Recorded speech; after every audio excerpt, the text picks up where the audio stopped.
નમસ્તે દોસ્તો, આદિવાસી રસોઈમાં તમારું સ્વાગત છે। આજે આપણે બનાવીશું આદિવાસી સ્ટાઇલમાં ટીંડોળા બટાકાનું શાક। તો અહીંયા મેં ટીંડોળા અને બટાકા લઈ લીધા છે અને એને સારી રીતે ધોઈ લઈશું। ધોયા પછી એને સારી રીતે સમારી લઈશું।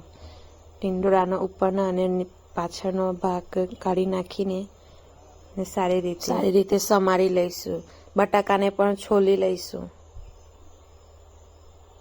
અને એને પણ ટીંડોળાના શેપમાં જ કટ કરી લઈશું। હવે એક પેન લઈશું અને એમાં તેલ નાખીશું। એ તેલ ગરમ થાય એટલે એનામાં ટીંડોળાના બટાકા નાખી દેવાના। એને સારી રીતે હલાવીશું। હવે એમાં 1 ચમચી મીઠું નાખીશું। એને સારી રીતે મિક્સ કરીશું અને ઢાંકણથી ઢાંકી દઈશું।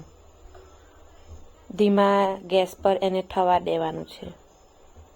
વચ્ચે વચ્ચે આપણે એને હલાવીશું। હવે એમાં હળદર, ધાણા જીરું પાવડર અને મરચું નાખીશું। સારી રીતે મિક્સ કરી લઈશું।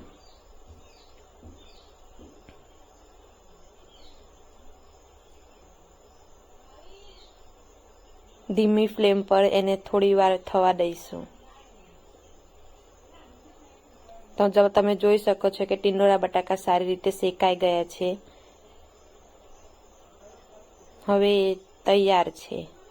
તેની પ્લેટિંગ કરી લઈશું। તેને તમે રોટલી સાથે